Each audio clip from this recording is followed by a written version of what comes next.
बोलिए। क्या, किस बारे में बोल रहे हैं आप? क्या लटकाए हो? ये मोनोपॉड है, वो खरीदी करने आया था मैं गांव से। अभी पत्रकार हो क्या?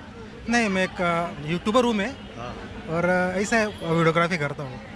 वीडियोग्राफी यूट्यूब पे क्या बनाते हो? और जंगल का कोई वीडियो बनाते हैं, जंगल के जो ब्लॉग रहते हैं ना वो बनाता हूँ। जंगल में रहते हो? जंगल के ब्लॉग रहते हैं ना। और किस जिले के रहने वाले हैं? और 40 गाँव, जलगांव तालुका, जलगांव जिला 40 गाँव तालुका। तो जलगांव जिले में और गांव देहात में और जंगल में क्या समाचार इस समय फैला हुआ है चुनाव को लेके? चुनाव के लेके ये शिंदे सरकार है ना, अच्छा काम कर रही है। 2.5 साल में बहुत काम किया, हमारी इधर तो बहुत काम किया। रास्ते बहुत अच्छे बनाए, वजह बहुत डेवलप है। हमारा जो 40 गाँव जो शहर है ना, उसमें भी बहुत अच्छा डेवलप किया। मुझे इतना रास्ते, ब्रिजेस बहुत काम कर रहे हैं। मुझे जो पहले के जो 2.5 साल थे उद्धव ठाकरे के, कुछ काम नहीं होता, लेकिन अभी के जो 2.5 साल है ना, उसमें बहुत अच्छा काम हो रहा है। मुझे प्रॉपर में देख रहा हूँ, गांव के रास्ते बन रहे अच्छे, सब जगह अच्छे ब्रिज बन रहे। तो अच्छा लोगों के बीच में यह है कि शिंदे साहब की सरकार ने अच्छा काम किया, काम कर रहे हैं, बहुत अच्छा काम कर रहे हैं। तो ये महाविकास अघाड़ी और महायुति में, महायुति का आपको लगता है चांस ज़्यादा है या महाविकास अघाड़ी का, सरकार का? वो वहाँ शिंदे सरकार आएगा मेरे हिसाब से, क्योंकि मेरे को लगता है वो काम कर रहे हैं। शिंदे सरकार काम कर रहे हैं, पहले वाले काम नहीं कर रहे थे। हाँ जी, बोलिए। आप कहाँ से? मैं पनवेल से हूँ सर, नवी मुंबई से। नेले वाले कहाँ के हो? रहने वाले अजमेर राजस्थान के हैं। तो यहाँ काम हमारा रियल इस्टेट का, उस हिसाब से आ रखा है। तो चुनावों के बारे में तो मेरा यही मानना है कि सरकार कोई सी भी आए, बस नहीं, कोई सी नहीं, कौन सी आने का आपको लग रहा है? अच्छा, आने का तो देखो बीजेपी का परवाह ज़्यादा है, क्योंकि लोगों जैसे लोग वैसी विचारधारा है क्या। अभी जैसे कुछ देर पहले आपने बात करी, वो कांग्रेस बीजेपी करते करते वापस कांग्रेस को आ गए, पर बीजेपी ने थोड़ा अच्छा काम किया है क्या, काफ़ी सारे काम किए। ग्रामीण, हमारा जो क्षेत्र है वो भी ग्रामीण एरिया का है, तो ग्रामीण एरिया में भी पनवेल ग्रामीण है। पनवेल ग्रामीण नहीं है सर, पनवेल से आगे रायगढ़ लगता है, जहाँ देखा हमारा काम होता है, जहाँ हमारा क्षेत्र है, जहाँ टाउनशिप कटा है, वो थोड़ा क्षेत्र मोरवे डैम की तरफ आता है, तो थोड़ा एरिया ग्रामीण क्षेत्र का है। तो यही मानना है मेरा, सरकार ऐसी आनी चाहिए जो जनता के लिए हो और जनता के विकास के लिए हो। सुधीर सैनी नाम है मेरा। चलो सैनी साहब। हाँ जी सर, खा लिया बड़ा पाव? हाँ बोलिए। आप कहाँ के रहने वाले? मैं ऐरोली न्यू बॉम्बे। अरे मैं तो यही पूछने आया था। हाँ, नेटिव प्लेस। नहीं, नेटिव प्लेस तो चलिए आपने बता ही दिया, नवी मुंबई में। आजकल तो उधर ही मुंबई ज़्यादा बढ़ रहा है और महंगा भी मुंबई को टक्कर भी दे रहा है। तो आप ये मुझे बताइए कि मैं तो आया चुनाव के बारे में पता करने, थोड़ा माहौल लोगों के बीच में क्या है। मैंने सोचा यहीं से शुरू किया, थोड़ा बॉम्बे वीटी से।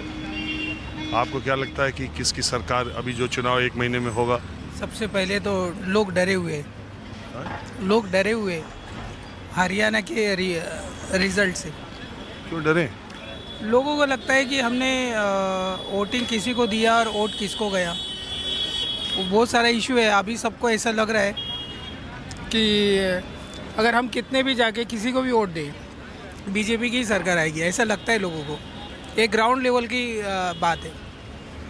हम तो क्या नॉर्मल पब्लिक है, हम कोई बड़ी बात। हम नॉर्मल पब्लिक से ही बात करते हैं।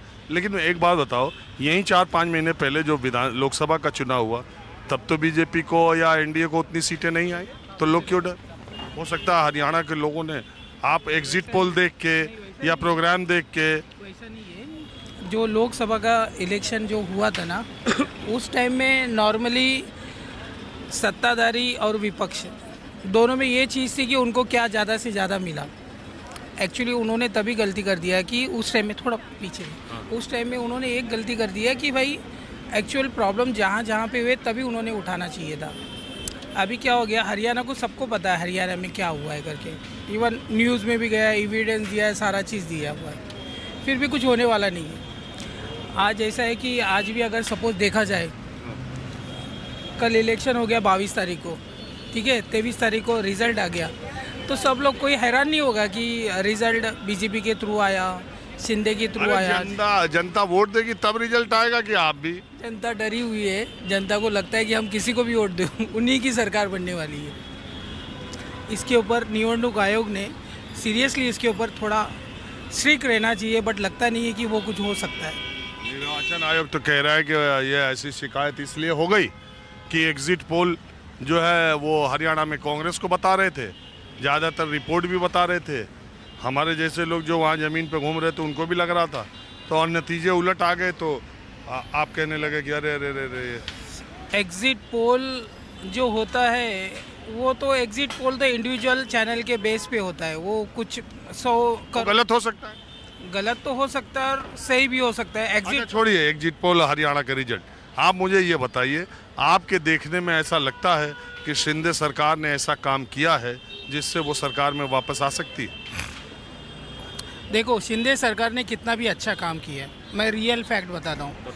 शिंदे सरकार ने कितना भी अच्छा काम किया हो, बट उनके नाम पे एक गलत नैरेटिव सेट हो गया है फैक्ट में कि शिंदे सरकार ने धोखा दिया है, शिंदे सरकार गलती से आई है। आज के डेट में तो शिंदे सरकार को तो चैलेंज है, जो उनके ऊपर धब्बा निकला है ना, लगा हुआ है ना, वो धोने का वक्त है।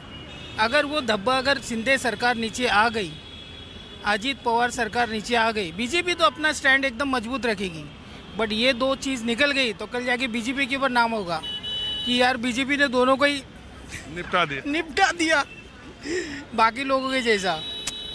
और दूसरी बात, आज के डेट में सबसे ज़्यादा चैलेंज ठाकरे को नहीं है, ठाकरे साहब को नहीं है, शरद पवार साहब को नहीं है, ना कांग्रेस को है, ना बीजेपी को है।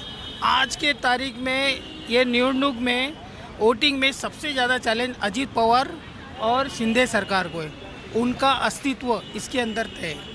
अगर उनका अगर नीचे गिर गया तो समझ जाओ कि वो उनकी स्टैंड खड़ा होना और वो जस्टिफाई हो जाएगा उसमें कि भाई इन्होंने गलत किया है। तो बात यह है कि महाराष्ट्र विकास आघाड़ी की तरफ 3 दल है, कांग्रेस, शरद पवार एनसीपी और उद्धव ठाकरे की शिवसेना। महायुति की तरफ बीजेपी और एकनाथ शिंदे की शिवसेना और अजीत पवार की एनसीपी। लोकसभा चुनाव जब हुए तब एनसीपी और शिवसेना के 2 फाड़ हुए, लेकिन महाराष्ट्र की जनता ने शरद पवार की एनसीपी को जनमत के हिसाब से मूल एनसीपी माना। ठीक इसी तरह से वैसे इस मामले में एकनाथ शिंदे का रिकॉर्ड कहीं ज़्यादा अच्छा रहा और वो लोकसभा सीटों के लिहाज से 7 सीटें जीतने में कामयाब हुए, जबकि उद्धव ठाकरे ज़्यादा सीटों पर लड़कर 9 सीटों पर लड़े। तो अभी शिंदे और उद्धव ठाकरे के बीच अभी तय होना विधानसभा चुनाव में ये बाकी है कि असली शिवसेना कौन सी है, बाला साहब की लिगेसी किसके पास है। बहरहाल महाराष्ट्र के चुनाव के ऐलान से पहले शिंदे सरकार ने 2-3 बड़े फैसले किए, जिसमें महाराष्ट्र की महिलाओं, जैसा मैंने पहले कहा, महाराष्ट्र की महिलाओं के खाते में 1500 रुपये डालने का काम वैसे ही जैसे मध्य प्रदेश में बीजेपी की सरकार ने किया, और कहा गया कि मध्य प्रदेश में बीजेपी को बम्पर 4थी बार सरकार जो बनी, लगातार जो सरकार, उसमें उस योजना का लड़की उसको यहाँ पर लड़की बहना योजना के नाम पर चलाया जा रहा है। दूसरे, मुंबई में चारों तरफ से एंट्री करने के 6 टोल नाके हैं, जहाँ पर टोल टैक्स 45 रुपये छोटी गाड़ियों के लगते थे, वो कुछ ही घंटे पहले चुनाव की घोषणा से वो सारे के सारे टोल नाके जो थे वो फ्री कर दिए गए। तो इन फैसलों का असर चुनाव पर क्या पड़ेगा, ये भी देखने वाली बात है। तब तक कुछ लोग और आगे।